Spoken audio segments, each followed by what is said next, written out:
Hey, so get this. Imagine waking up one morning in 1886 on the western frontier, totally normal day, making breakfast, having no idea that in just a few months you'd be facing the deadliest winter anyone had ever seen, the kind of cold that could freeze you solid before you even realized what was happening. A cold so brutal that cattle would literally freeze standing up like statues in the snow. Oh, and if you're enjoying these stories, I'd really appreciate a like or subscribe. Super curious where you're all listening from, so drop a comment with your location and what time it is there. Always blows my mind how people are falling asleep to this all over the world.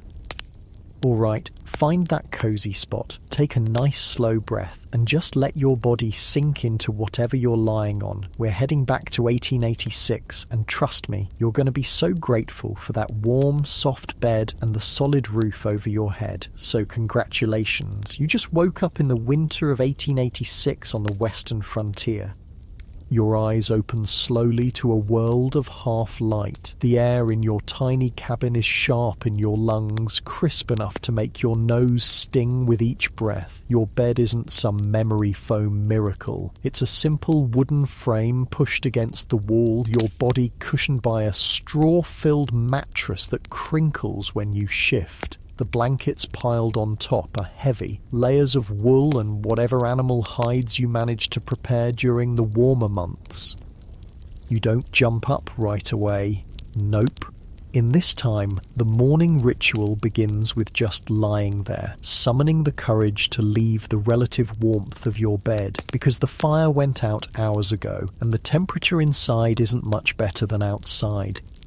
The windows, if you're lucky enough to have glass ones and not just oiled paper, are frosted over completely. Delicate patterns of ice have formed overnight, nature's artistry that would be beautiful if it wasn't a reminder of just how cold it is. In the dimness, you can see your breath clouding in front of your face.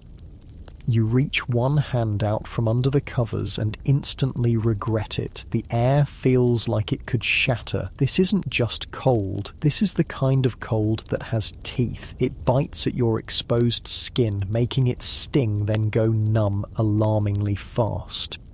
Finally, knowing that delaying won't make it any easier, you throw the covers back and quickly pull on the clothes you've kept in bed with you overnight. You learned that trick months ago. Keeping tomorrow's clothes tucked into the foot of your bed means they're not ice cold when you put them on. Smart, right? The pioneers figured out all kinds of little hacks like that. Your feet hit the plank floor and you wince. Even through your wool socks, the cold boards send a shock up your legs. Better get that fire going, now.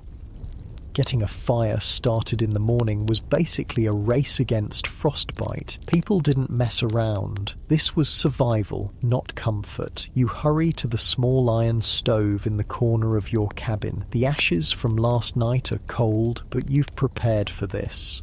Beside the stove is a small pile of kindling thin strips of wood and perhaps some dried grass or paper if you've got it. Most importantly, you've kept a container of matches close by, maybe even in your pocket while you slept to keep them dry.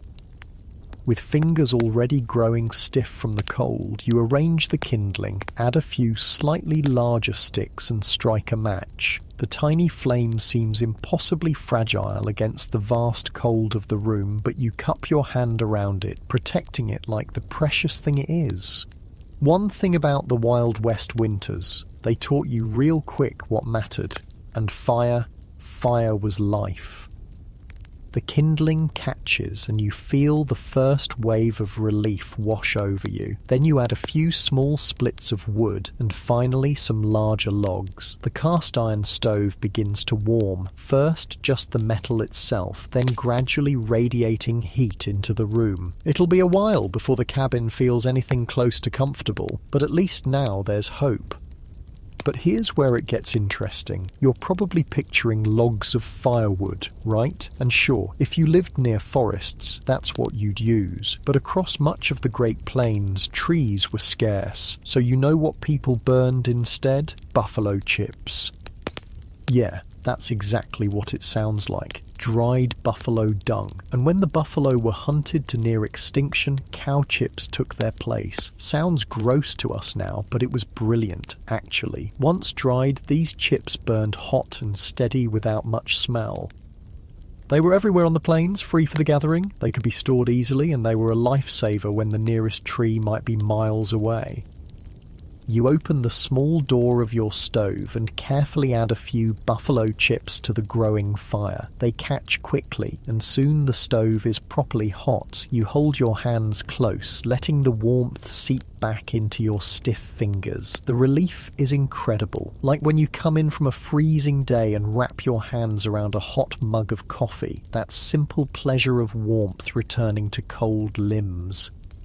Outside, the world is still dark. The sun won't rise for another hour or so. Winter days are short out here, giving you precious little daylight to get everything done, and there's always so much to do just to stay alive. Your cabin isn't big or fancy. Most weren't. We're talking maybe 14 by 16 feet, about the size of a modern bedroom. One room where you do everything. Cook, eat, sleep, and on days when the weather is too harsh to go out, work on indoor chores. The walls are made of logs. If you're in a wooded area, with the gaps stuffed with mud, moss, clay, whatever was available to keep the wind out. Or maybe you live in a sod house, a soddy, out on the treeless plains. Many settlers built their homes from blocks of prairie sod cut from the ground, thick walls of dirt and grass roots stacked like bricks. These houses were actually pretty good insulators, cooler in summer and warmer in winter than a drafty wooden cabin, but they had their own problems. Dirt constantly sifted down from the ceiling, bugs and even snakes could make themselves at home in your walls. And a heavy rain might just start dissolving your house. You move around the cabin, getting ready for the day. There's a small table, maybe a bench or stool, possibly a trunk where you keep your few extra clothes and personal items. The windows are tiny, glass was expensive and hard to transport, and every window was a place where precious heat could escape. Some cabins didn't have windows at all, just a door and maybe a hole in the roof to let smoke out. Speaking of which, as your fire really gets going, the cabin begins to fill with a thin haze of smoke. No chimney is perfect, especially not the hastily constructed ones in pioneer cabins. You've gotten used to it though. A little smoke is a fair trade for not freezing to death. The stove is now hot enough to cook on, so you set a cast iron pot on top. Inside is water, probably collected from a nearby stream or melted from snow, and some dried beans that have been soaking overnight. You add a small piece of salt pork, if you're lucky enough to have it, and that's breakfast started. It'll take a while to cook, but that's fine. You've got chores to do. You pull on more layers before heading outside. Staying warm wasn't just about having a big coat, it was about strategic layering. You start with long underwear, what they called long johns, made of wool or flannel. These covered you from ankle to wrist, trapping a layer of warm air against your skin. Next comes a heavy shirt, probably flannel or wool again. Wool was the miracle fabric of frontier life. It keeps you warm even when wet, which is crucial when sweat or snow might be soaking through your clothes. Cotton, on the other hand, was deadly in winter. Once wet, it loses all insulating properties and actually draws heat away from your body. The saying went, "Cotton kills." Over the shirt goes a wool vest, giving your core extra protection, then a thick wool coat or jacket. On your legs, heavy wool trousers, often with a layer of leather chaps over them if you'll be riding. Your feet get several pairs of wool socks and sturdy leather boots, waterproofed with beeswax or animal fat. On your hands, mittens work better than gloves for keeping fingers warm. Each finger helps warm the others instead of being isolated. And finally, a hat. Enormous amounts of body heat escape through your head, so settlers never went bareheaded in winter. A wool hat pulled down over your ears was standard. For those who could afford it or make it themselves, fur was even better than wool. Beaver, rabbit, buffalo, these natural insulators kept animals warm through the harshest conditions and could do the same for humans. A fur-lined coat and hat could mean the difference between life and death in a blizzard. And speaking of blizzards, that's what you're worried about today. The sky has that strange, heavy look that old-timers had learned to recognize. A storm is coming. You step outside and the cold hits you like a physical force. It's not just the temperature, though that might be 20 below zero, it's the wind. Out on the plains, there's nothing to break that wind. No hills, no forests, just flat land stretching for miles. The wind gathers speed and strength, cutting through layers of clothing like they're nothing. Your first job of the day is caring for whatever livestock you have, maybe a cow for milk, a few chickens, hopefully a horse or mule. These animals are not just farm equipment or food sources, they're your partners in survival. You depend on each other. The small barn or lean-to where they shelter isn't much warmer than outside, but at least it blocks the wind. The animals have huddled together overnight, using each other's body heat to stay warm. Their breath rises in clouds, and the smell of hay and manure is almost pleasant compared to the sterile emptiness of the winter air. You break the ice that's formed on their water trough, it might be inches thick, and refill it with water you've carried from the well or stream. Then you give them hay or whatever feed you've managed to store up. If you're running low, you might need to give them less than they want. It's a hard calculation. Keep them healthy enough to survive, but make the feed last until spring. As you work, your fingers and toes begin to ache with cold despite your layers. This isn't the mild discomfort of a chilly day. This is the early warning of frostbite. You know not to ignore it. People who didn't respect the cold lost fingers, toes, ears, noses. You've seen it happen to neighbours, seen the blackened flesh that never heals right. So you head back inside to the blessed warmth of your stove. Your breakfast has been simmering all this time, filling the cabin with the rich smell of beans and pork. You eat quickly, standing by the stove. The hot food warms you from the inside out, giving you energy for the hours ahead. Outside, the wind is picking up, driving tiny particles of snow and ice that sting when they hit exposed skin. You need to prepare for what's coming. Winter storms on the frontier weren't just inconvenient, they were lethal. The blizzard of January 1887 was one of the worst. 16 inches of snow fell in as many hours. The temperature dropped to 46 degrees below zero in some places. The wind whipped the snow into drifts that could completely bury a house. People got lost trying to reach their barns from their back doors. Think about that. Just a few yards from safety, but in the blinding white with no landmarks visible, they wandered in circles until the cold took them. They found bodies in the spring, sometimes just feet from their own homes. So, you know not to take chances. You string a rope from your cabin door to the barn, a lifeline to follow when visibility drops to zero. You bring in extra firewood or buffalo chips, piling them by the stove. You check your food supplies, mentally calculating how long you could last, if the storm keeps you snowbound for days or even weeks.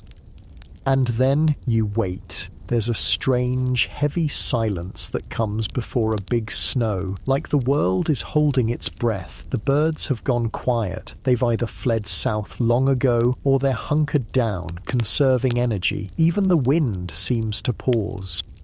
Then it begins. First, just a few flakes drifting down lazily, but soon the snow is coming fast and thick, driven sideways by the wind that's found its voice again. It howls around the corners of your cabin, finding every tiny crack and gap in the walls. Little drifts of snow form on the inside windowsills.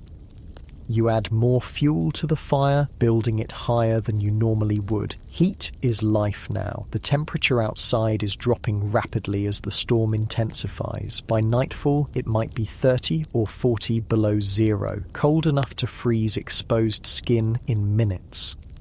Inside, you light a candle or an oil lamp. The flickering light creates a small circle of warmth that feels incredibly precious against the howling darkness outside. You make a simple dinner, more beans, maybe some cornbread if you have the ingredients. Then you prepare for a long night.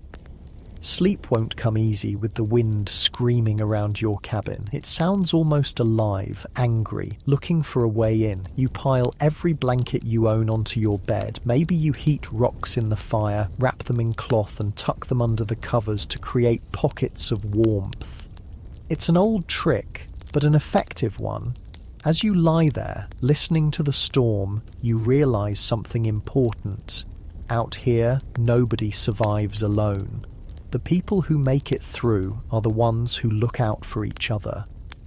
You think about your nearest neighbours, maybe a mile or two away. Are they prepared? Do they have enough firewood, enough food? When the storm breaks, you'll check on them if you can. That's just what people did. Communities came together, sharing resources, knowledge, and labour. Barn raisings, harvests, house buildings. These were community events where everyone pitched in. The same spirit saw people through winters. If someone ran out of food or fuel, others shared what they had, not out of charity, but because they knew next time it might be them needing help. And that was the true secret to surviving the brutal cold of the Wild West. The warmth of human connection. People innovated, adapted, and endured incredible hardships, but they rarely did it alone. As you settle deeper into your bed, finding that perfect warm spot, you can feel your muscles relaxing despite the storm's fury outside. The contrast makes your current comfort all the sweeter, the wild, deadly cold just inches away beyond your walls, while you're wrapped in warmth that your own hands have created and maintained. Your breathing naturally slows as you picture those early settlers bundled in their woolens and furs, gathered around iron stoves while blizzards raged outside. There's something deeply comforting about human resilience, about our ability to create pockets of safety in the harshest environments.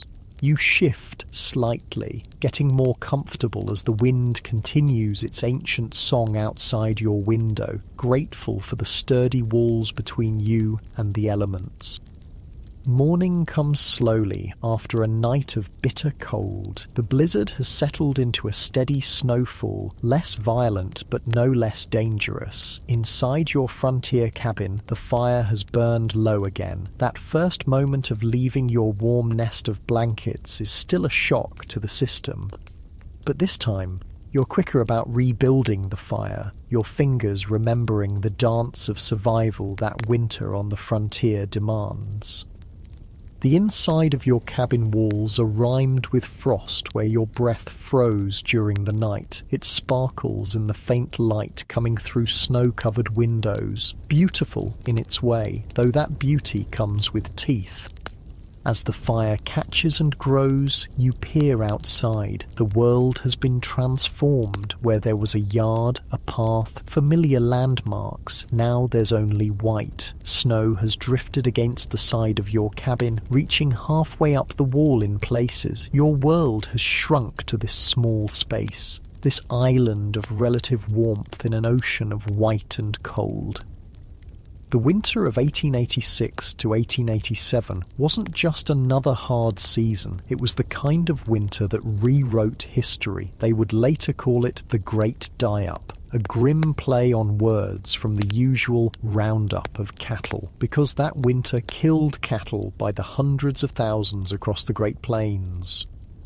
The summer before had been unusually hot and dry. Prairie fires had swept across the grasslands, leaving little forage for grazing animals. Water sources dried up. By the time fall arrived, the land was already stressed, and the animals, both wild and domesticated, were numb.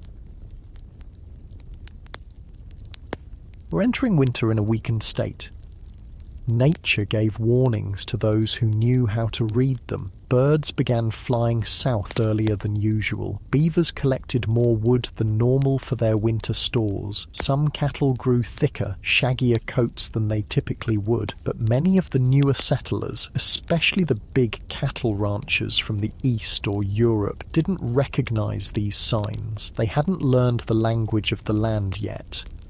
When November brought the first snows, earlier and heavier than anyone expected, those who had prepared began to worry. Those who hadn't prepared began to suffer. As you stir your morning porridge, perhaps oats or cornmeal if you're lucky, maybe just flour and water if supplies are running low. You think about food. In winter, food isn't just about staving off hunger, it's about fuel for your body's internal fire, it's about survival. Settlers and Native Americans alike understood that winter required different eating habits. Diets shifted to include more fats and proteins, nutrients that helped generate body heat and maintain energy through the long, cold months. Pemmican, a mixture of dried meat, fat, and sometimes dried berries, was one of the most important survival foods. Created by indigenous peoples and adopted by fur traders and settlers, it provided dense, long-lasting nutrition that could sustain a person through the harshest conditions. Your own winter stores might include preserved meats, salt pork, smoked venison, dried beef, root vegetables like potatoes, turnips and carrots stored well in root cellars or, in a pinch, buried in straw-filled boxes under your bed where they wouldn't freeze. Dried beans, corn and flour were staples. Dried fruits provided rare sweetness and vital nutrients. Every frontier family became experts in food preservation out of necessity. Smoking, salting, drying, these weren't crafty hobbies like they might be today. They were essential skills that kept starvation at bay when fresh food was impossible to come by. The fire is blazing now, warming the small space of your cabin. You add a chunk of precious coffee to a pot of water if you have it. The bitter drink was worth its weight in gold during winter, not just for the warmth, but for the burst of energy it provided. If coffee is too scarce, you might make tea from pine needles. Not delicious, but rich in vitamin C, and helpful for preventing scurvy when fresh fruits and vegetables are long gone. Outside, the livestock need tending despite the weather. You bundle up layer by layer, creating a cocoon of warmth around your body before facing the onslaught of cold. The clothing that protected people during frontier winters wasn't just functional, it was ingenious. Let's look at it piece by piece, from the inside out.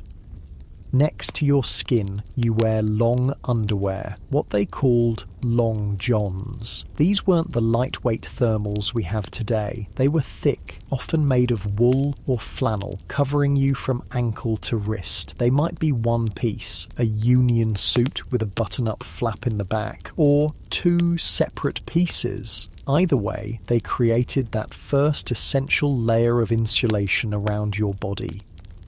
The fabric of your long johns matters enormously. Cotton was actually dangerous in winter. Once wet from sweat or snow, it loses all insulating properties and draws heat away from your body. Wool, on the other hand, maintains most of its insulating ability even when wet. It also naturally wicks moisture away from the skin, keeping you drier and therefore warmer. Over your long johns goes a shirt, probably flannel or wool again. Women might wear a heavy dress with multiple petticoats for extra layers. Men often added a wool vest, providing another layer of warmth for the vital organs in your core. Then comes a heavy coat or jacket. Wool was common, but fur was better if you could get it. Buffalo coats were prized for their incredible warmth. Bearskin, beaver, rabbit all made excellent winter wear. A good fur coat could last decades if properly cared for. On your legs, men wore heavy wool trousers, sometimes with an extra layer underneath in the coldest weather. Cowboys often added leather chaps, not the decorative kind you might see in rodeos today, but practical coverings that protected against wind, brush, and cold. The warmest chaps were woolies made from Angora goat hides with the fur still on. These shaggy chaps could help a rider withstand hours in the saddle during freezing conditions. Your feet get special attention because frostbite often attacked extremities first. Multiple pairs of wool socks, then sturdy leather boots waterproofed with beeswax or animal fat. Some people used foot wraps instead of, or in addition to socks, pieces of cloth strategically wrapped around the feet for insulation. Hands were protected by mittens rather than gloves when possible, since keeping your fingers together allowed them to share warmth. The best mittens had fur on the outside and wool on the inside, with long gauntlets that extended up the forearm to prevent snow from getting in at the wrist. And finally, the hat. Enormous amounts of body heat escape through your head, so no one went bareheaded in winter. Fur hats with ear flaps were ideal. Some people added a wool scarf wrapped around the lower face and neck, creating a sort of primitive balaclava. Fully dressed for winter, a frontier settler looked a bit like a walking bundle of furs and wool. It wasn't pretty or convenient. Layers made movement awkward, and fine manual tasks became difficult with mittened hands, but it kept you alive. You finish dressing and brace yourself for the blast of cold as you open your cabin door. Even expecting it, the intensity is shocking. The air is so cold it feels solid, like you're pushing through it rather than moving in it. Your breath freezes instantly, tiny ice crystals forming in your beard or on your scarf. The snow is deep, maybe 2 feet or more, with drifts much higher in places. Breaking trail to the barn or animal shelter is exhausting work. Each step requires lifting your foot high and pushing through the snow. After just a few yards, you're breathing hard and sweating under all those layers, which is actually dangerous. Sweat can freeze against your skin once you stop moving, rapidly drawing heat from your body. You've strung a guide rope from your cabin to the animal shelter for exactly this situation, when visibility is poor and disorientation is deadly. Keeping one gloved hand on the rope, you push forward. The animals greet you with steaming breath and restless movements. They're hungry, thirsty, and confined by the weather just as you are. Your first task is breaking the ice on their water trough. It might be inches thick after a night of below zero temperatures. Then you distribute hay or feed, carefully measuring out what they need. Feed has to last until spring, and in a winter like 1886-87, spring might be a long time coming. For the big cattle ranchers of the plains, this winter was catastrophic. Prior to 1886, the cattle industry operated mainly on the open range. Huge herds roamed freely across unfenced grasslands, fattening themselves on the abundant native grasses. Ranchers simply turned their cattle loose, rounded them up for branding in the spring, and gathered what they could for market in the fall. This system worked well when winters were mild and grass was plentiful, but it created the perfect conditions for disaster when the weather turned brutal. Those free-ranging cattle had no shelter from the blizzards, no supplemental feed when snow covered the grass, and nowhere to go when the temperatures plummeted. The winter of 1886-87 changed ranching forever. Cattle died by the thousands, frozen in place where they stood, stacked against fence lines where they had tried to escape the wind, or simply starved when they couldn't reach food under the deep snow. By spring, carcasses littered the plains. The stench as they thawed was unimaginable. Rivers were clogged with dead animals washed downstream by the spring melt. Ranchers who had been worth fortunes in the fall found themselves bankrupt by spring. Theodore Roosevelt, who owned a ranch in the Dakota Territory, lost over half his herd and described his losses as crippling. The era of the open range was over. After this winter, ranchers who stayed in business kept smaller herds, grew their own hay for winter feed, and built fenced pastures and shelters. The romantic image of vast herds roaming free across endless plains was replaced by the more practical reality of managed grazing and winter preparation.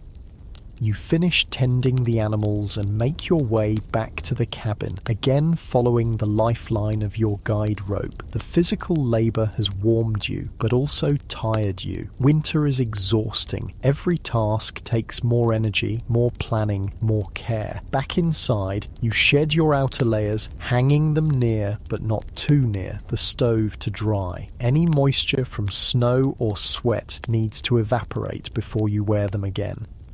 The middle of winter days pass in a cycle of necessary tasks, keeping the fire going, melting snow for water if your well or stream is frozen or inaccessible, perhaps doing indoor repairs or crafts, mending harnesses, making candles, knitting warm socks, preparing food, checking on animals, and always watching the sky, the wind, the subtle signs that tell you what the weather might do next.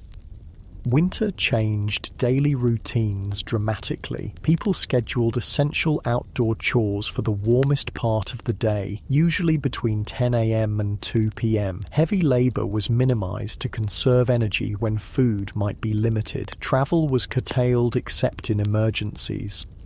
But winter also created a different kind of community. Isolated in their cabins or farms, settlers couldn't physically gather as often, but they became more interdependent. If someone ran low on food or fuel, neighbours shared what they had. After storms, people checked on one another, sometimes digging through snowdrifts to reach buried cabins. For many Native American tribes, winter was traditionally a time of community gathering, storytelling, and passing down cultural knowledge. Extended families would camp together, sharing resources and protection. The Winter Count, a pictorial history of the tribe recorded on buffalo hide, would be brought out and new events added, connecting each generation to those that came before. Winter also required mental adaptations. The short days, long nights, and social isolation could lead to what settlers called cabin fever, restlessness, irritability, and sometimes more serious depression or even psychosis. Those who thrived developed strategies to keep their minds engaged: reading, crafts, music, games, and storytelling. The early afternoon brings a subtle change in the weather. The constant snowfall begins to taper off, and occasionally the cloud cover thins enough to allow watery sunlight to filter through. It's not exactly a break in the storm, but it's a brief respite. You take advantage of the slightly improved conditions to check your immediate surroundings, the condition of your cabin's roof under the weight of snow, any drifts that might be blocking necessary paths, the state of your woodpile or fuel supply. The world outside is transformed and strangely beautiful. The snow has rounded every sharp edge, buried every familiar landmark. It sparkles in the filtered sunlight like millions of tiny diamonds. The air, when not being driven by wind, has an extraordinary clarity and stillness that seems almost supernatural to modern sensibilities. There's a profound silence, broken only by the occasional creak of snow-laden branches or the distant call of a hardy winter bird. It's beautiful, yes, but beauty in winter could be deadly if it lured you into complacency. Many settlers described the hypnotic effect of certain winter conditions, the peace and beauty that made them want to rest, just for a moment, in the snow. But giving in to that urge often meant never getting up again. The cold would dull your senses, slowing your heart and breathing until you simply drifted from sleep to death. So you admire the transformed landscape quickly, then return to the safety of your cabin. Inside, you add more fuel to the fire and consider dinner. Winter meals were often stews or soups that could simmer all day, making the most of limited ingredients and providing hot, filling nourishment. Perhaps you're making a bean soup with a small piece of salt pork for flavour, or a stew of preserved meat and root vegetables. Bread or biscuits would be baked near the fire. If you have lard or tallow, rendered animal fat, that would be spread on the bread, calorie-dense fuel for your body's internal furnace. The short winter day is already fading toward dusk. You light a candle or an oil lamp, its small flame creating a circle of golden light that feels incredibly precious against the gathering darkness outside. Artificial light was scarce and valuable on the frontier. Candles were often homemade from tallow or beeswax. Oil for lamps might be whale oil, kerosene, or rendered animal fat. These lights were used sparingly, only when necessary for tasks that couldn't be done by firelight. As evening deepens into night, you bank the fire in your stove, arranging the coals and partially burned wood, then covering them with ashes so they'll smoulder slowly all night without needing to be constantly tended. It's a skill that takes practice to perfect, but it means the difference between waking to a cabin that's merely cool and one that's freezing with a completely dead fire.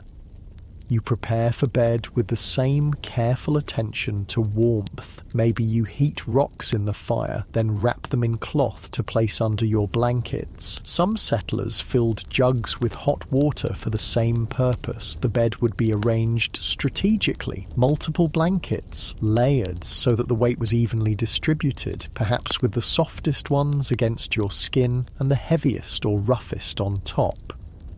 As you settle in for the night, your thoughts might turn to spring. It seems impossibly distant in this frozen world, but you know it will come eventually. The snow will melt, the grass will green, life will return to the dormant landscape. That hope, that certainty of eventual change, helped generations of settlers endure winters that tested the limits of human resilience. They survived not just through physical preparation and adaptation, but through the mental fortitude that allowed them to see beyond the immediate hardship to the renewal that would follow. You pull the blankets up to your chin, feeling the pleasant weight of them pressing you gently into the mattress. The cabin is quiet, except for the occasional pop or shift of the fire in the stove. Outside, the wind has picked up again, but its howl seems distant and unimportant now that you're wrapped in layers of warmth. Your body feels heavy with the honest fatigue of a day spent in the business of survival. Each muscle gradually releases its tension as you breathe slowly and deeply. There's a profound satisfaction in having met the challenges of another winter day, having kept the fire burning, the animals fed, your small space of safety intact against the vastness of cold outside. As your breathing slows naturally, you gaze at the faint orange glow of the banked fire visible through the cracks in the stove door. That small light is a beacon of human ingenuity and perseverance, the ability to create warmth and safety even in the most hostile environments. You shift slightly, finding that perfect, comfortable position, feeling your shoulders drop and your jaw relax as the quiet darkness of a frontier night settles around you like a familiar friend.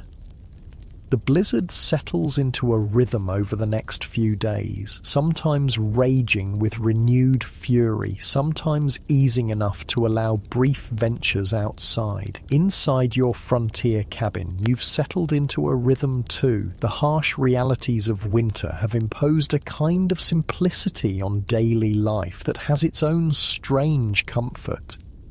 Morning comes with the now familiar routine, the shock of cold air as you leave your warm bed, the careful rebuilding of the fire, the layers of clothing, the trek to care for animals, the constant never-ending vigilance against the cold that waits just outside your walls, patient and hungry.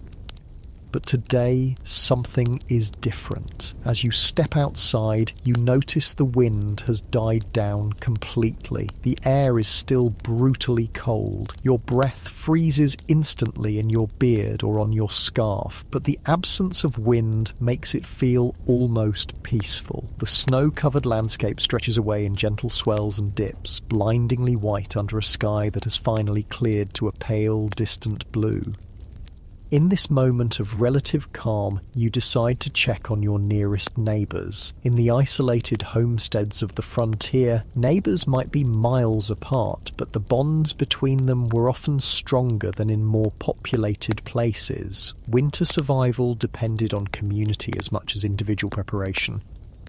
You harness your horse to the sled or wagon, if you're fortunate enough to have one. If not, you might set out on horseback or even on foot, though distances that seemed manageable in summer became treacherous journeys in winter. Either way, you dress in your warmest layers, pack some food, and a blanket. Getting stranded between destinations could be fatal, and set out.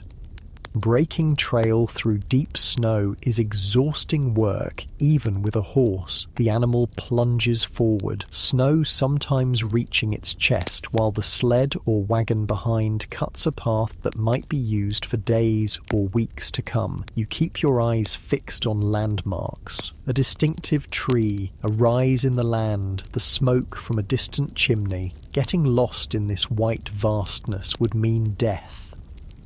Navigating in winter was a serious skill on the frontier. Without the benefit of GPS, cell phones, or even reliable maps, travellers relied on intimate knowledge of the landscape and careful observation. Native Americans and experienced settlers could read subtle signs, invisible to the untrained eye. The way certain trees leaned, the pattern of stars, the behaviour of local wildlife. They passed this knowledge down through generations, creating mental maps that were often more detailed and practical than anything on paper.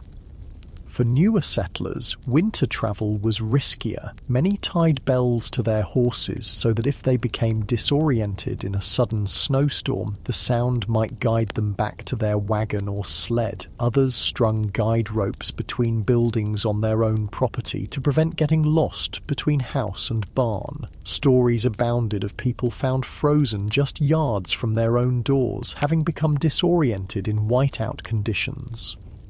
After what feels like hours of careful progress, you spot your neighbour's cabin, a small dark shape against the overwhelming white. Smoke rises from the chimney in a straight column, a good sign that someone is alive and well inside. Your arrival is met with genuine joy. Winter visitors were rare and welcome breaks in the isolation that could stretch for weeks or months. You're ushered inside to thaw by the fire, offered whatever food and drink is available. Hospitality was never refused in this harsh environment where turning someone away could mean their death. The conversation turns, as it inevitably did in winter, to survival. How are the food stores holding out? Is there enough feed for the livestock? Has anyone been sick? What news, if any, has filtered in from more distant communities? This exchange of information wasn't just socializing, it was a vital network of mutual support. If one family was running low on a particular supply, others would share what they could. If someone hadn't been seen or heard from for too long, a group might organize to check on them. Knowledge about weather patterns, wild food sources, medical treatments using available plants, more efficient ways to insulate or heat was freely shared because it benefited everyone. In severe winters like 1886-87, these community bonds were tested to their limits. As supplies dwindled and conditions worsened, the sharing of resources could mean dividing scarcity rather than abundance.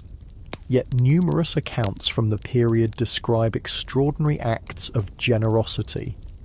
People going hungry to feed neighbours' children, travelling through dangerous conditions to bring medicine to the sick, sharing the last of their firewood or food. After exchanging news and sharing a simple meal, you prepare to head back to your own cabin before daylight fades. Winter days are short, perhaps only 8 or 9 hours of true daylight in the northern plains, and being caught out after dark multiplies the dangers. Your neighbours might send you home with something: eggs if their chickens are still laying, a loaf of bread, some preserved fruit, not because they have plenty to spare, but because that's how communities functioned. The gifts would be reciprocated when possible, creating a web of mutual obligation that helped everyone survive. The journey back follows the trail you broke earlier, making it less physically demanding but still requiring constant vigilance. The temperature drops rapidly as the sun begins to sink toward the horizon. Cold that was merely painful during the day becomes dangerous now. You keep your eyes on your own cabin, watching the thin wisp of smoke from your carefully banked morning fire. It seems impossibly distant, though it can't be more than a mile or two. Distance itself seems different in winter, stretched and distorted by the effort required to traverse it and the consequences of miscalculation. The sky is changing colour as you finally reach home, pale blue deepening to indigo, with the western horizon painted in brief, spectacular streaks of orange and pink. Winter sunsets on the plains could be breathtaking, the pure cold air creating colours more vivid than summer's hazy warmth. But you don't linger to admire it. Beauty is secondary to warmth and safety now. Inside your cabin, the fire has burned low but not out. You feed it carefully, coaxing the embers back to flames with kindling and then larger pieces of wood or buffalo chips. The simple act of building a fire, something humans have done for tens of thousands of years, takes on almost sacred significance in winter. It's not just comfort, it's life itself.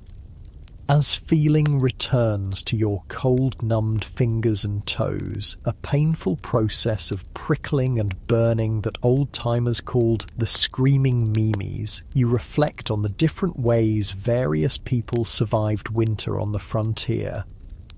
Native American tribes had centuries of accumulated knowledge about winter survival, adapted specifically to their local environments. The Plains tribes like the Lakota, Cheyenne, and Blackfeet used teepees that were remarkably well suited to harsh winters. Though made of buffalo hide, rather than the solid walls we might associate with winter protection, a properly constructed teepee was surprisingly warm.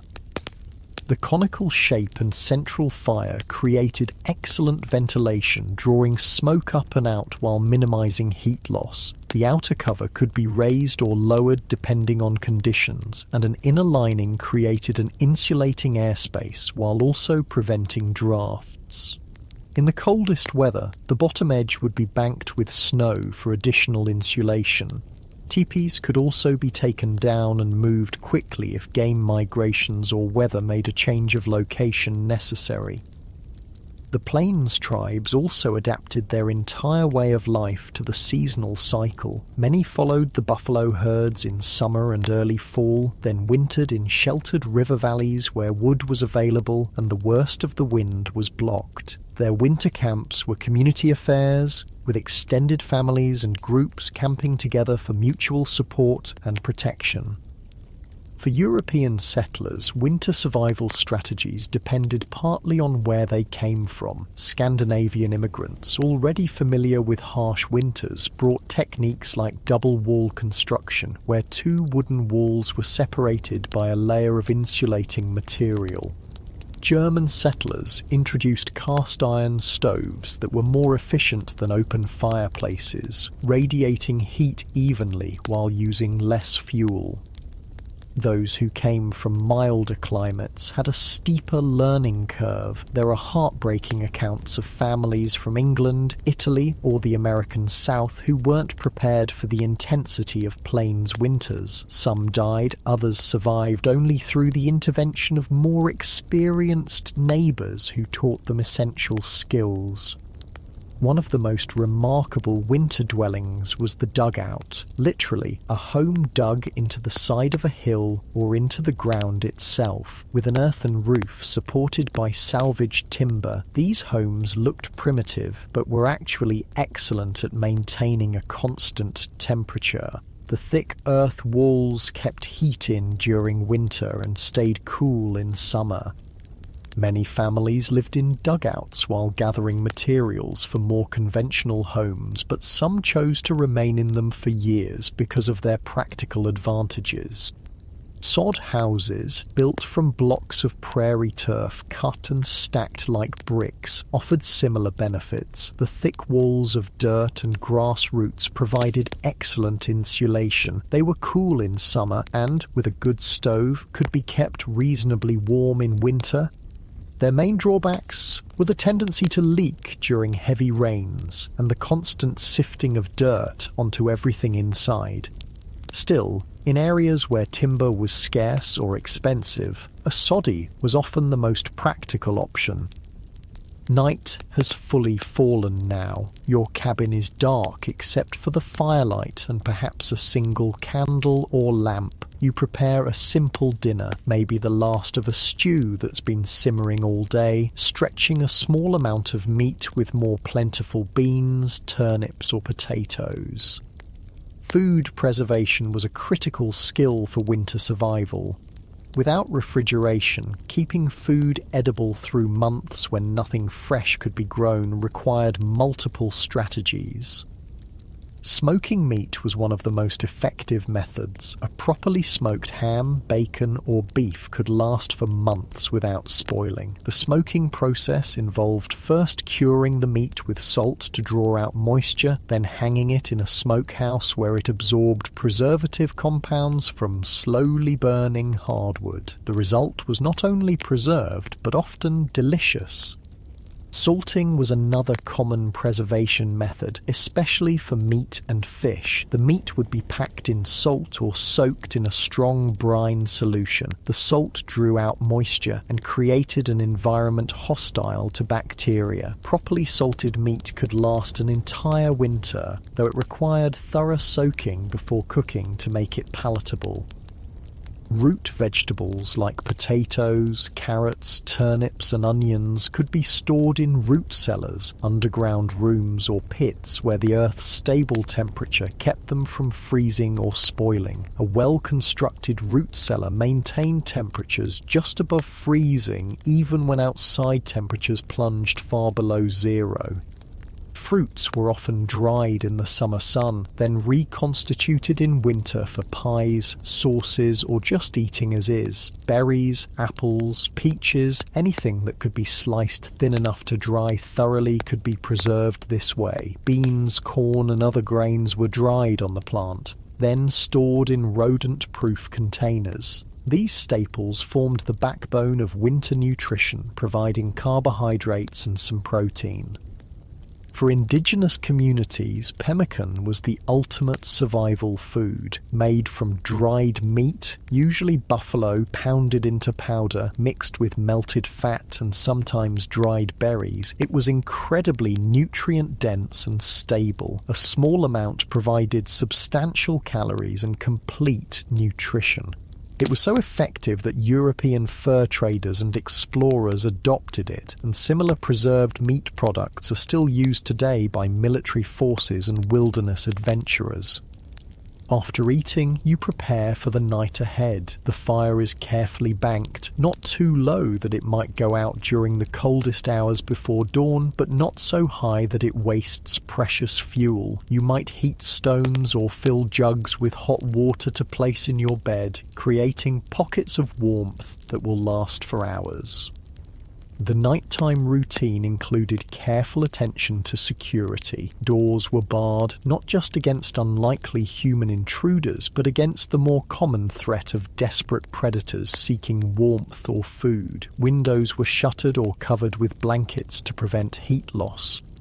Then came perhaps the most important winter survival tactic of all: Rest. The human body burns calories to maintain core temperature. In extreme cold, this energy expenditure increases dramatically. Adequate rest was essential to conserve energy and maintain health through the long months of winter.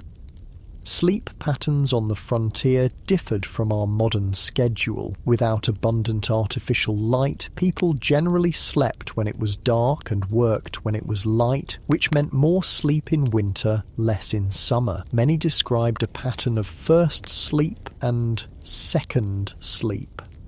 Sleeping for several hours after nightfall, then waking for an hour or two of quiet activity around midnight before returning to sleep until dawn.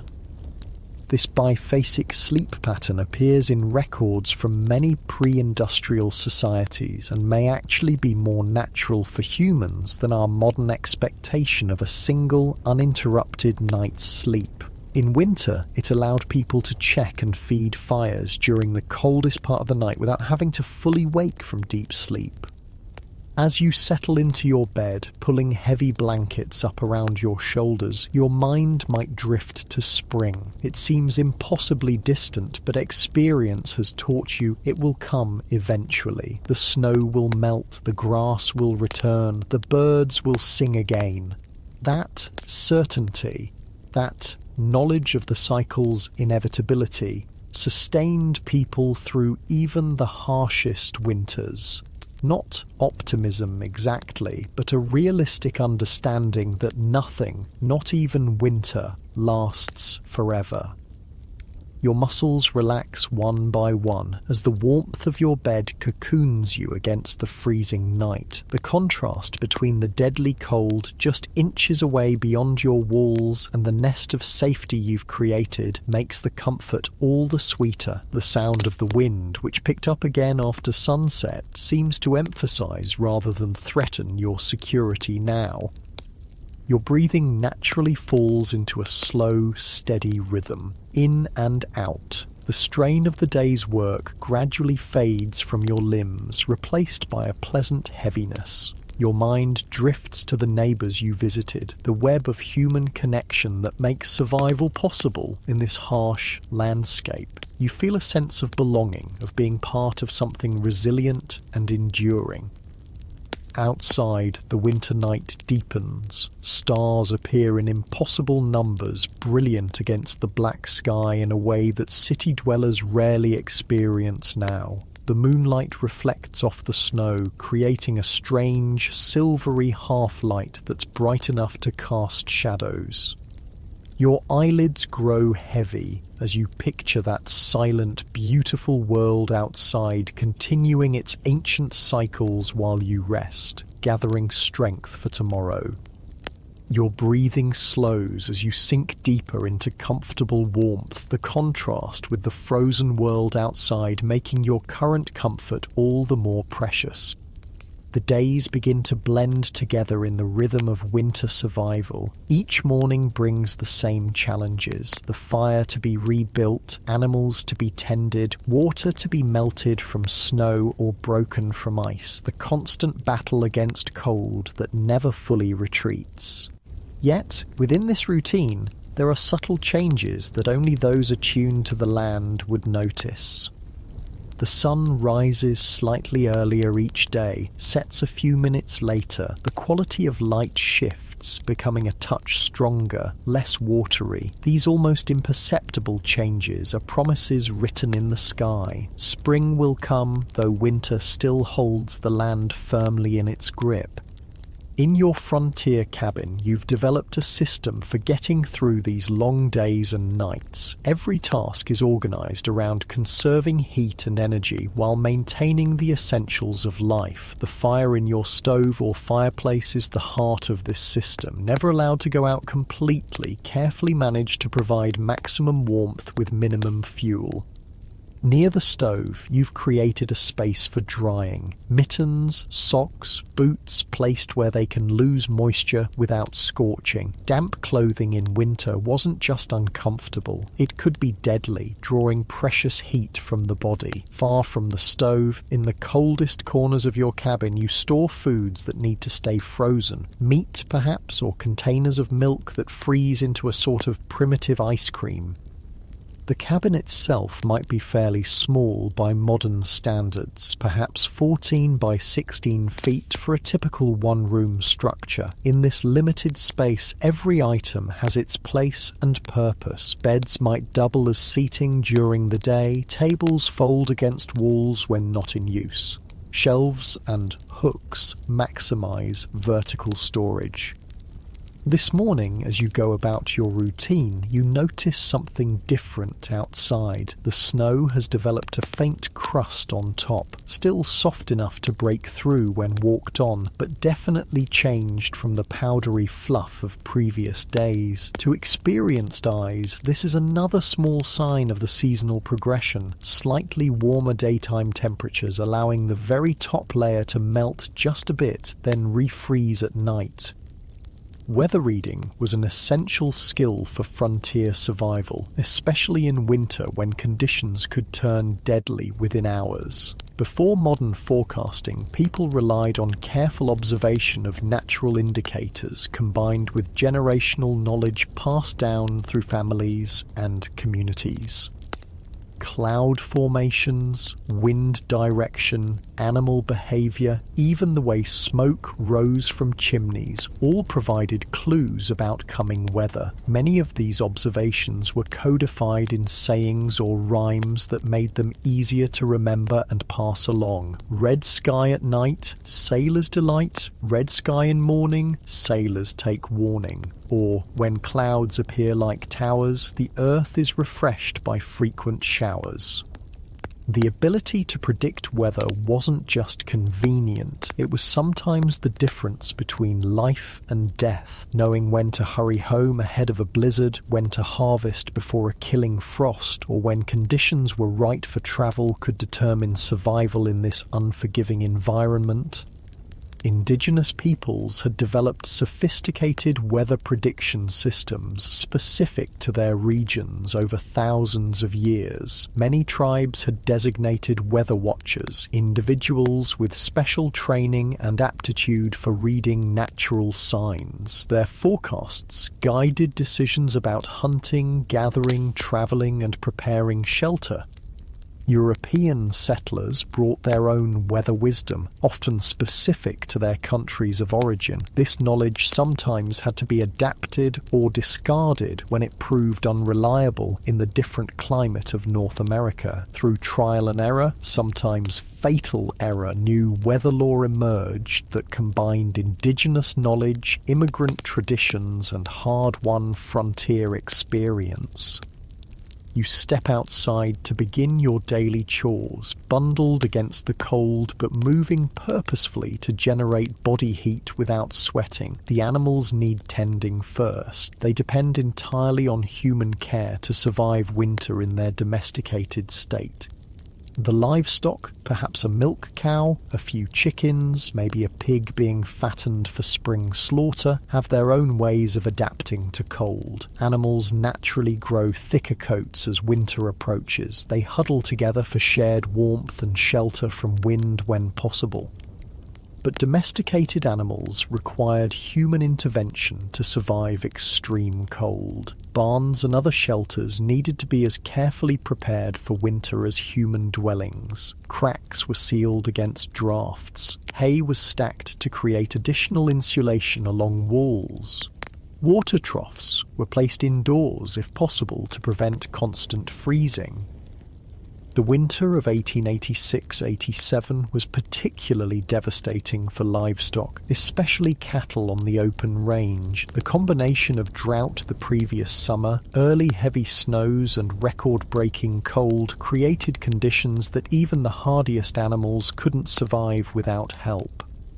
Ranchers who lost thousands of cattle during this catastrophic winter changed their practices dramatically afterward. The era of vast, unfenced, unmanaged herds on the open range effectively ended. Those who stayed in the cattle business adopted new approaches. Smaller herds, fenced pastures, hay production for winter feed, and sturdier shelters.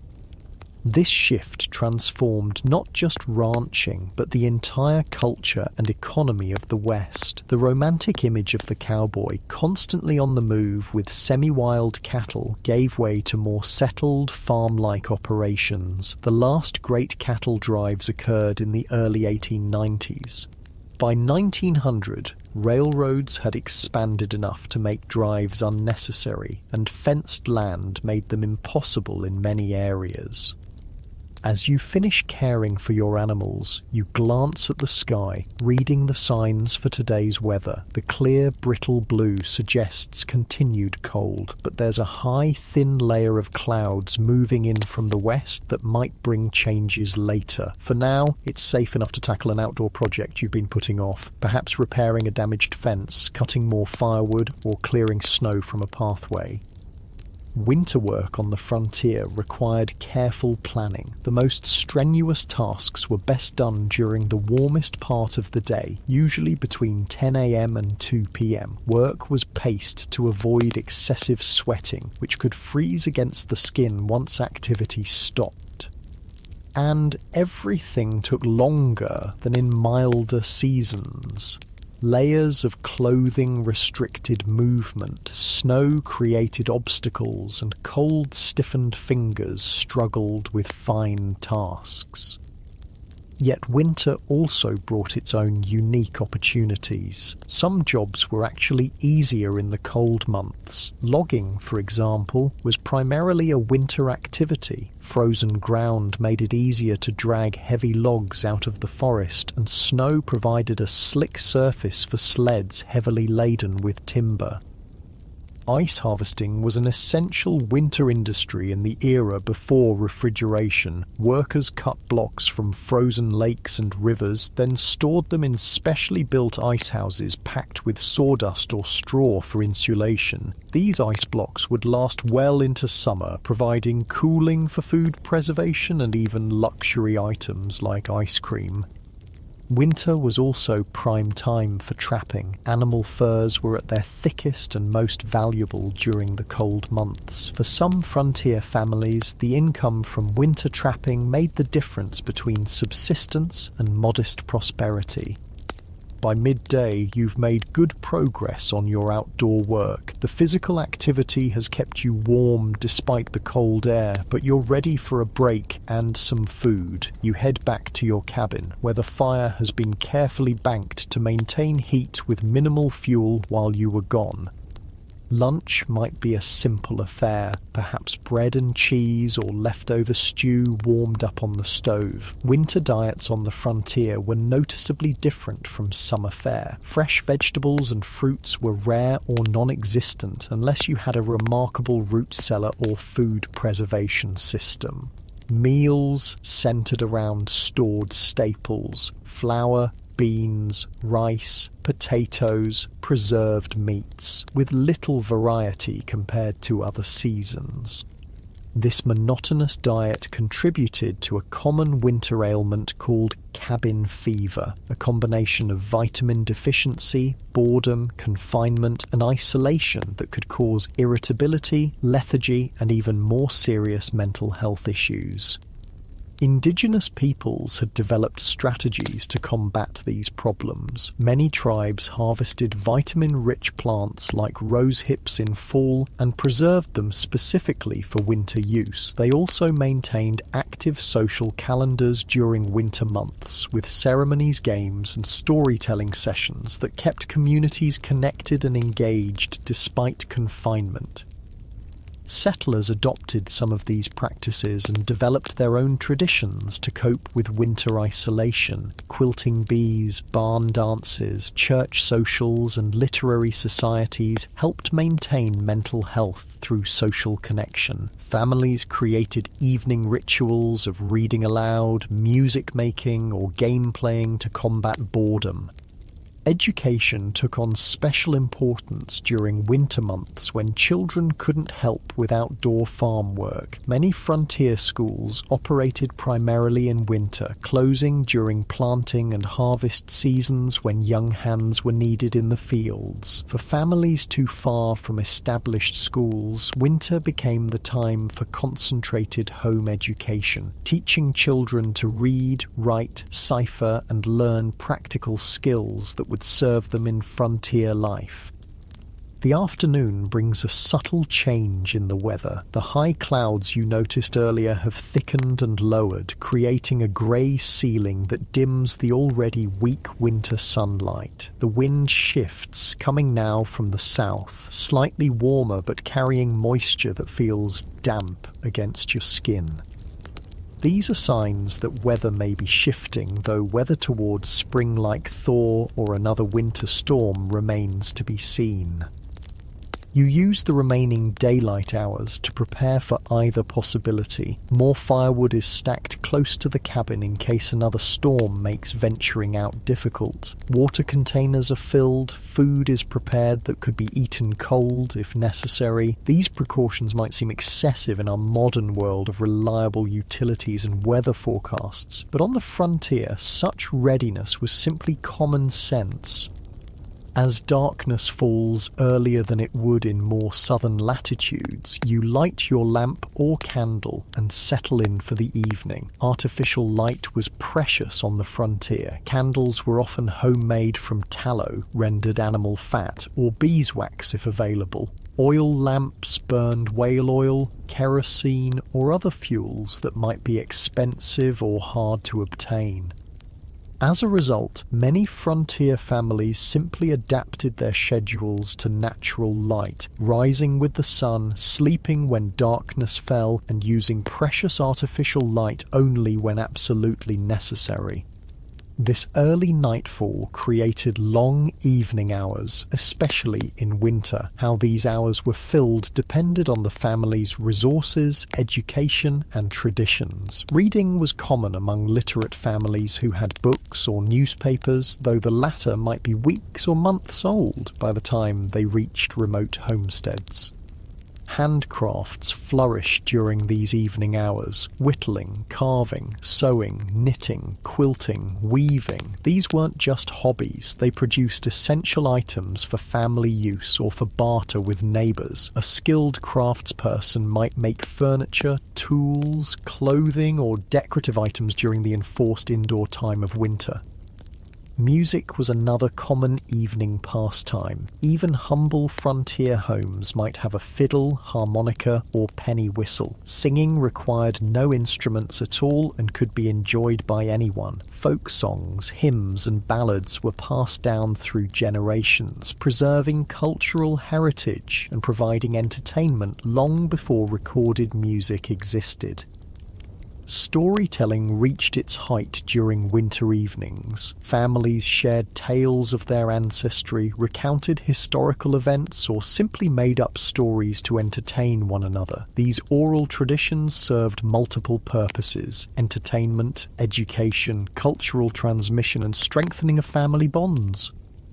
For indigenous communities, winter was traditionally the season for certain sacred stories. Many tribes had traditions that specified some tales could only be told when snow was on the ground, enforcing a seasonal rhythm to their oral literature that corresponded with natural cycles.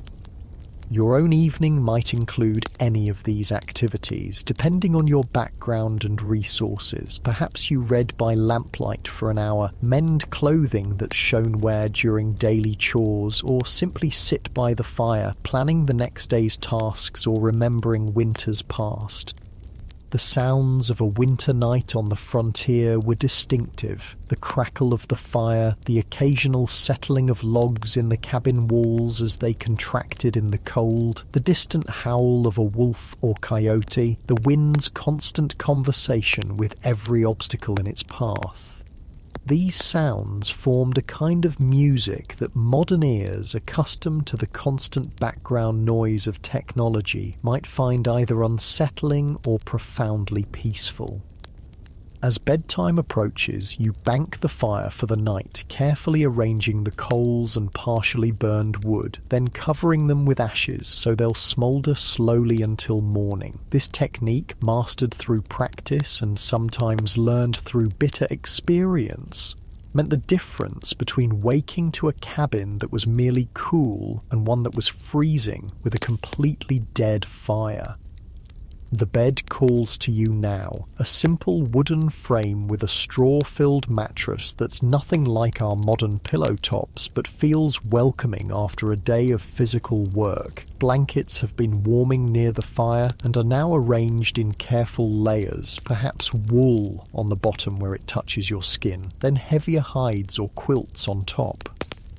You might place heated rocks wrapped in cloth at the foot of the bed, or fill jugs with hot water for the same purpose. These would radiate warmth for hours, taking the deadly chill off the bedding and helping you fall asleep comfortably instead of shivering for the first hour.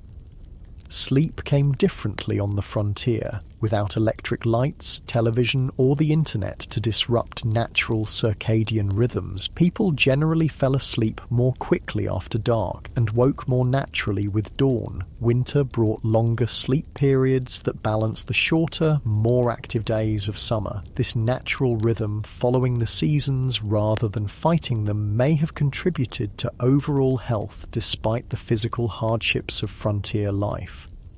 Dreams in winter might be different too, influenced by the intense quiet outside, the absolute darkness broken only by firelight, and the knowledge of the deadly cold just beyond the cabin walls. Some frontier diaries and letters describe especially vivid dreams during winter isolation, as if the mind needed to create its own journeys when the body was confined. As you settle deeper into your bed, pulling the heavy blankets up to your chin, you're aware of the contrast between your warm cocoon and the freezing world outside. There's something profound in this juxtaposition, the fragility of human life against the vast indifference of winter, yet also the remarkable ingenuity that allows you to create comfort in such hostile conditions. Your body feels pleasantly heavy, each muscle releasing the day's tension as you breathe slowly and deeply. The stresses of survival, the constant vigilance, the physical labor, the need for careful planning fade for these few hours of rest. Tomorrow will bring its own challenges, but for now, there is just this moment of peace. Outside, the night deepens. Perhaps snow begins to fall again, silent, gentle flakes that accumulate without the violent wind of a true blizzard. Or maybe the sky clears, revealing stars in numbers that modern city dwellers can scarcely imagine, their cold light reflecting off the snow in a luminous glow that makes midnight brighter than many modern afternoons. Your breathing naturally slows as you sink deeper into comfort. The cabin creaks softly as it settles in the cold, a sound so familiar it's become a lullaby of sorts. You shift slightly, finding that perfect position where every limb is supported and warm. A yawn escapes, your jaw relaxing as the quiet darkness wraps around you like an old friend. The weight of the blankets presses you gently into the mattress, a comforting pressure that reminds you of safety in this wild, cold land.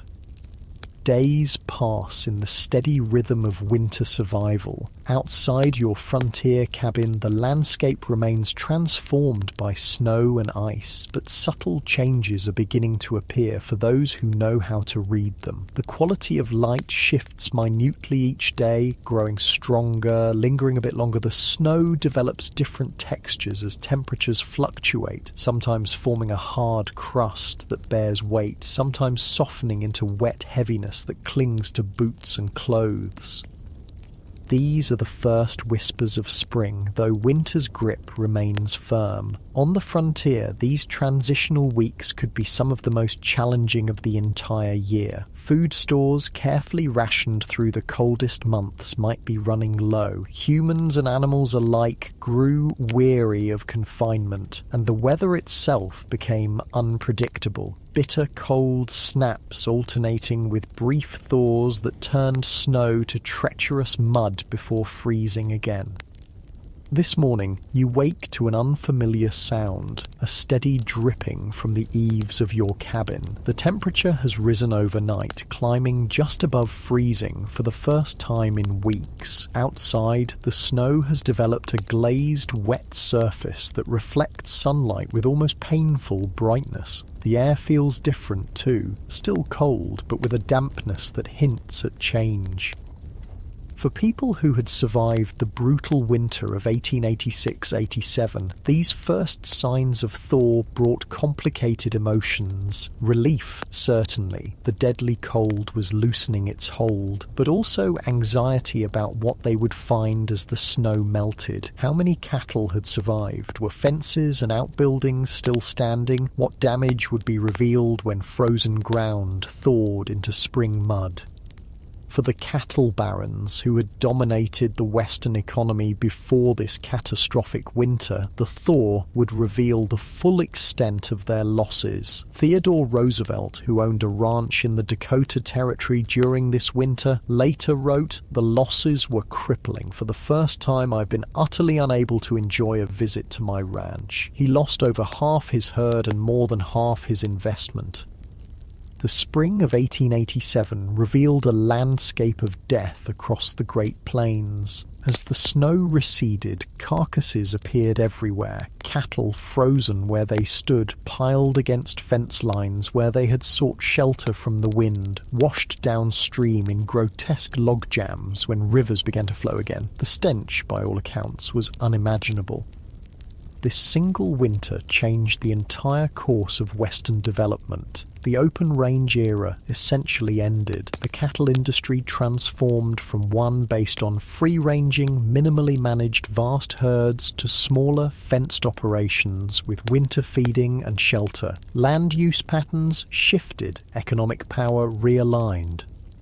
For individual families like the one in our story, spring brought its own challenges and rituals. As soon as weather permitted, there was an explosion of outdoor activity, repairs to structures damaged by winter, preparations for planting, assessment of livestock, reconnection with neighbours who might have been inaccessible for months. The cabin that had been a place of confinement suddenly felt too small, too dark, too full of the accumulated smells and tensions of winter. Spring cleaning wasn't just a tradition, it was a psychological necessity, throwing open doors and windows on the first truly warm day, airing bedding, scrubbing floors, perhaps even taking the radical step of bathing more thoroughly than had been possible during winter's water shortages. Spring also brought renewed social connections. Communities gathered for celebrations, barn raisings, shared labour, and simple enjoyment of company beyond immediate family. After months of isolation, these gatherings had a special sweetness, reinforcing the bonds that had helped everyone survive. For indigenous peoples, spring meant a return to seasonal migrations for many tribes following game and plant food sources that became available as the land awakened. Traditional ceremonies marked the transition, thanking the spirits for survival through winter and asking for blessings on the coming seasons of growth. For farmers and ranchers, spring was a time of both promise and anxiety. Would the weather cooperate for planting? Had enough livestock survived to rebuild herds? Were there sufficient seeds, tools, and strength to begin again after winter's depletion?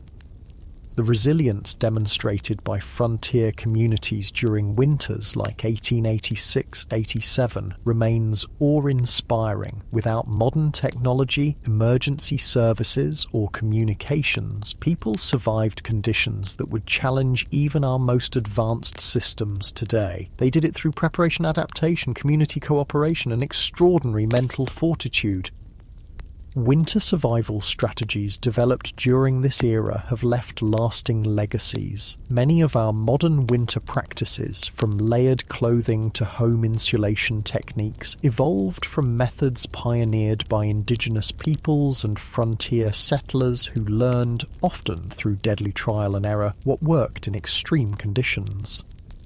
The psychological approaches to winter hardship also offer wisdom for our time. Frontier communities understood the importance of breaking isolation, maintaining routines, creating meaningful indoor work, and finding small pleasures even in the most difficult circumstances.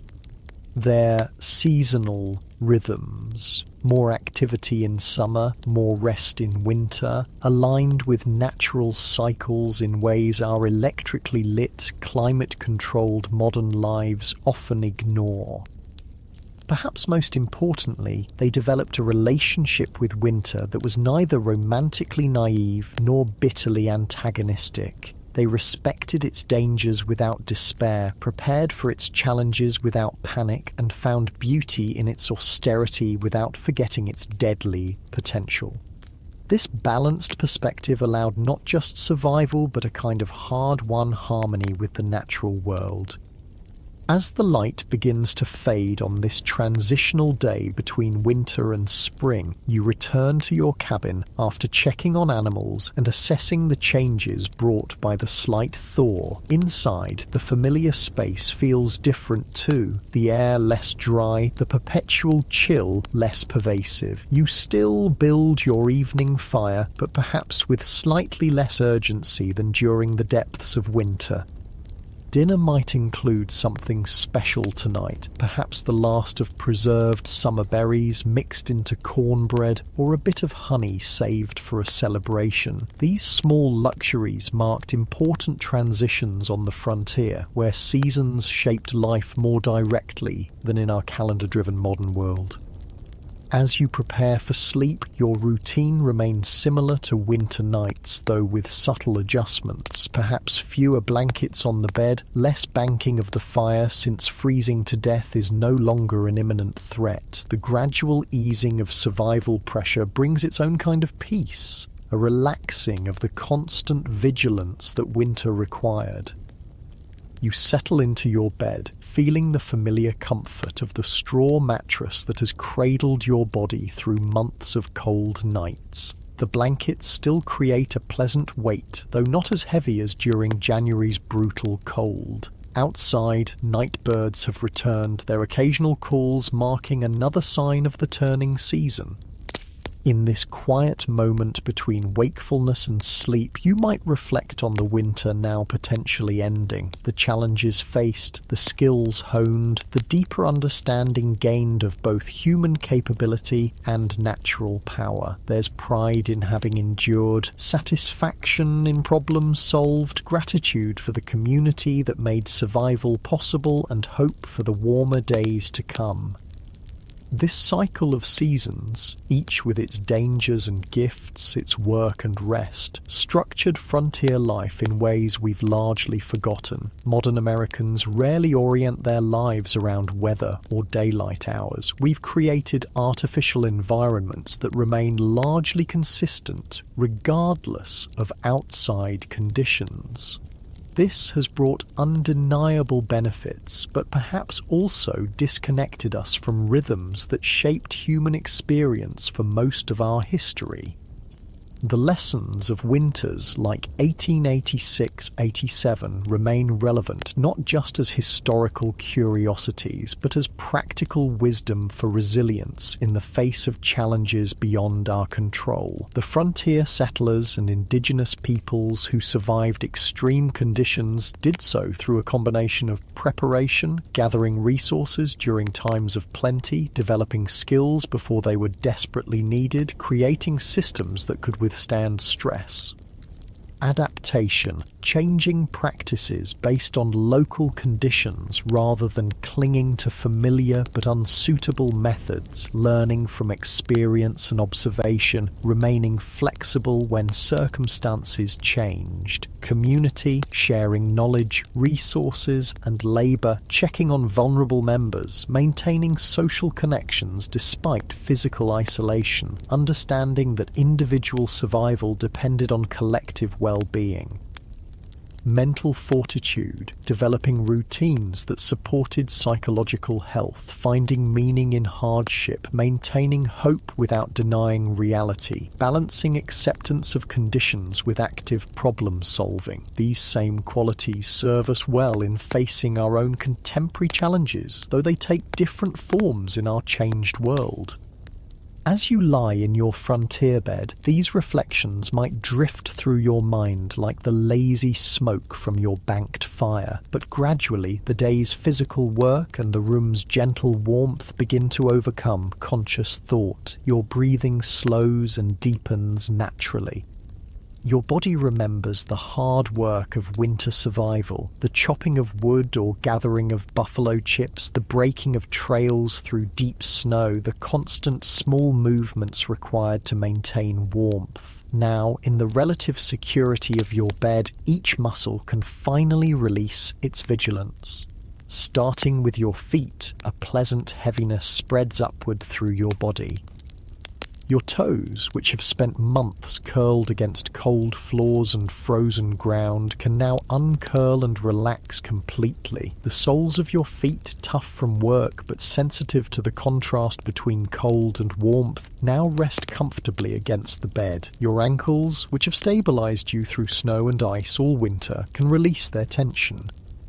The heaviness moves up into your calves and knees, legs that have carried you through drifts and storms now able to rest fully. Your thighs, powerful muscles that have worked so hard for so long, can surrender to the supporting mattress beneath them. Your hips and lower back, often strained by winter's awkward movements and heavy lifting, settle more deeply into the bed. Each vertebra seems to sigh with relief as it aligns naturally, supported perfectly.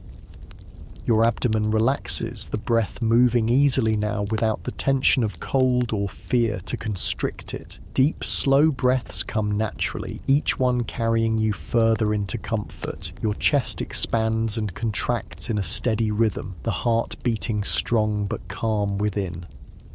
Your shoulders, which have carried so many literal and figurative burdens through the winter, can finally release completely. They broaden and soften, sinking into the bed beneath you. Your arms grow heavy at your sides, hands that have stayed clenched against cold, now able to open, fingers uncurling into restful positions. The back of your neck lengthens slightly as tension melts away. Your jaw, often tight from cold or concentration, softens. Your tongue rests easily in your mouth, your lips relax, and the tiny muscles around your eyes release their watchfulness. Even your scalp, which has been covered against cold for months, can relax now, sending pleasant tingles across the surface of your head. Your thoughts, like your breath, begin to slow and drift, becoming less distinct, more dreamlike. The sounds around you, perhaps the occasional crackle from the stove, the distant call of returning spring birds, the soft settling of the cabin itself, become part of a gentle background that cradles rather than interrupts your descent towards sleep. This is how people have fallen asleep for thousands of years, gradually, naturally, in rhythm with the world around them, without artificial light to disrupt circadian rhythms, without digital stimulation to keep the mind racing. Sleep came as an extension of day's end, a natural transition rather than an abrupt switch. On the frontier, sleep patterns changed with the seasons, longer in winter's darkness, shorter in summer's extended light. This natural variation, following the Earth's rhythms rather than fighting them, may have contributed to overall health despite other hardships. Your breath continues its slow, steady rhythm, in and out. Each exhalation seems to carry you deeper into relaxation. Each inhalation brings fresh peace rather than renewed alertness. Your consciousness begins to fragment, rational thought giving way to the gentle kaleidoscope of pre-dream images and sensations. You might see fragments of the day just past, the glint of sun on wet snow, the steam rising from a horse's back, the texture of rough-hewn wood under your hand, or perhaps images from deeper memory emerge, the faces of family far away, landscapes from childhood, moments of connection or beauty that the mind treasures and returns to in this liminal space between waking and sleeping. The frontier night deepens around your cabin. Perhaps stars wheel slowly overhead, their cold light filtered through windows to cast faint patterns on your cabin walls. Or clouds might gather, promising more weather changes as winter reluctantly yields to spring. Either way, the darkness outside makes the small circle of security inside, your bed, your shelter, your life preserved through winter's worst, feel all the more precious.